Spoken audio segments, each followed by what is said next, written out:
kita maknai secara ruh nabati. Secara kata nabati atau nabatun itu mengacu kepada penamaan jenis makhluk hidup yaitu tumbuhan. Sehingga dimaknai bahwa nabatun adalah tumbuhan. Sehingga dengan mudah kita bisa memaknai bahwa ruh nabati ya ruh tumbuhan. Ini pembahasan secara umum ya. Yang kemudian ruh tumbuhan tersebut diambil ya atau secara pemaknaan dihadirkan pada diri manusia. Sehingga manusia memiliki karakter sifat tumbuhan. Dalam hal memaknai secara nabatun. Tapi yang dimaksud di sini adalah jenis pengidofahan dari ruh tersebut, yaitu ruh nabati. Diakhiri kasroh ya. Berarti ini mengacu bukan kepada tumbuhannya. Ya. Apabila kita mengacu kepada pertumbuhan, kepada tumbuhan, pohon, ya, maka itu adalah sesuatu yang memang sudah berdiri tegak, gitu loh. Ya. Nah itu dimaknai sebagai ruh yang sebelumnya, yakni ruh jasmani. Ya. Tapi yang dimaksudkan dengan ruh nabati adalah ruh yang mampu untuk melakukan perkembangbiakan. Bisa dipahami dulu. Dalam hal pemaknaan secara bahasa Inggris nih, dimaknai dengan pohon atau tumbuhan. Bahasa Inggrisnya planet, PLANT, land. Nah itu tumbuhan atau tanaman. Nah ada juga istilah yakni tumbuh berkembang. Ya, menggunakan kata growth.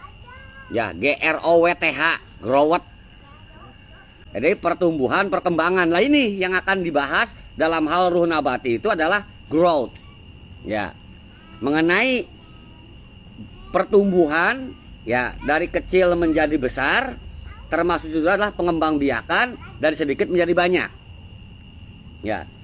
Dimaknai bahwa tumbuhan itu melalui biji atau melalui tunas, kemudian akan hadir banyak generasi. Ya. Nah dalam diri manusia itu tertanam suatu ruh tertentu yang bisa untuk berkembang biak. Ya seperti halnya tadi pohon. Ya, pohon mengeluarkan biji atau tunas kan begitu. Lah manusia kira-kira kalau meludah keluar bisa tumbuh nggak jadi manusia lain? Hah? Nggak bisa ya. Keringat nggak bisa ya. Ya paham kan maksudnya kan? Nah dari mana kan perkembangbiakannya? Nah itu yang dimaksud bahwa pada diri manusia itu terdapat benih gitu loh. Terdapat benih dan itu hidup di dalam. Ya hidup di dalam dan akan efektif apabila bertemu dengan pasangan. Ya jadi maka akan berkembang biak.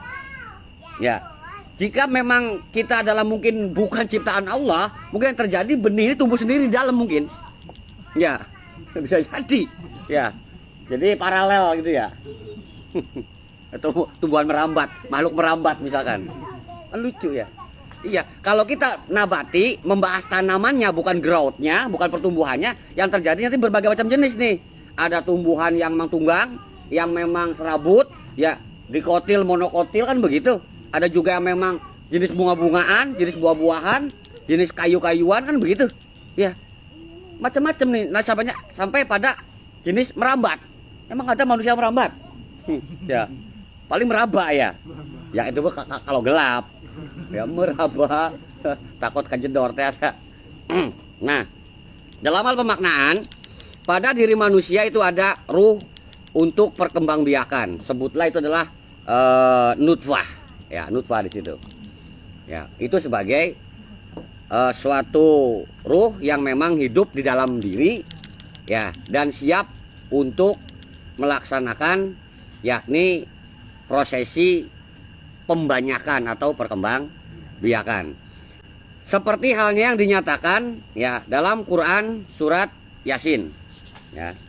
Yakni pemaknaan berkembang banyak dan membutuhkan adanya pasangan. Yakni Quran surat Yasin ayat 36. Subhanalladzi khalaqal azwaja kullaha mimma tumbitul ardu wa min anfusihim wa mimma la ya'lamun. Maha suci Allah atau Allah Subhanahu wa taala yang mempunyai pemilik segala kesucian dan kebersihan, khalaqal azwaja kullaha.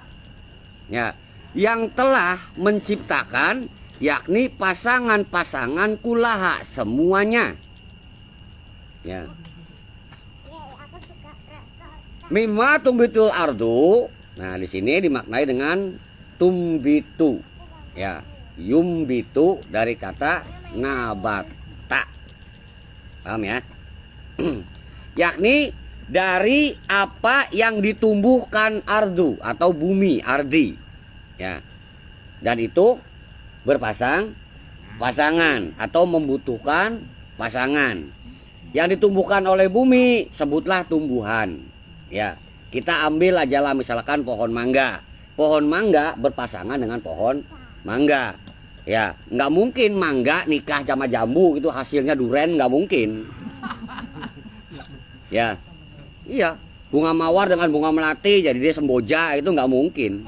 Ya, ya walaupun beriringan tuh secara putik benang sari gitu kan, tetap ya mawar mah dengan mawar. Walaupun si kupu-kupu hinggap ke mawar, ke melati, ya kan, ke duren kan begitu. Ya, terus ke mawar lagi. Ya, tetap nih yang mawar yang mampu untuk membuahi mawar yang tadi yang terakhir, gitu loh. Nggak mungkin kecampur-campur jadinya mawar duren tadi lengkeng apa rambutan ya. Jadinya mawar apa di sana? Ya. Mawar bodas. Ya. Nah itu tuh dari pemaknaan pohon saja itu dengan yang sejenis, gitu loh.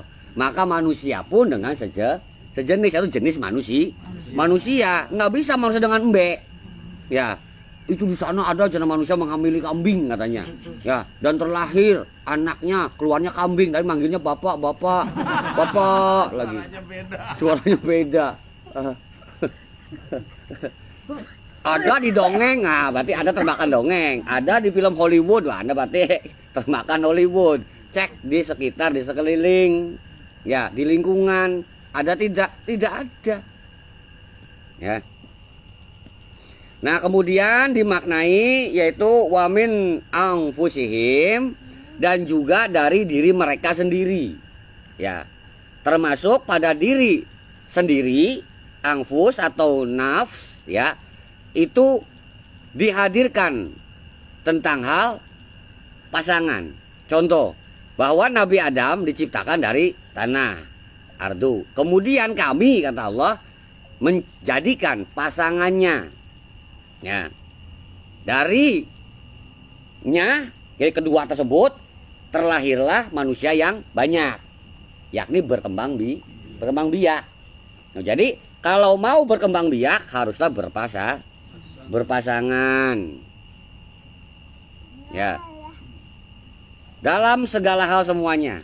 Apakah iya? Ya. Kalimat selanjutnya adalah wa mimma la ya'lamun. Dan terhadap segala perkara yang kau nggak ketahui. Gitu loh. Ya. Maka akan tumbuh banyak berkembang dan itu membutuhkan pasangan.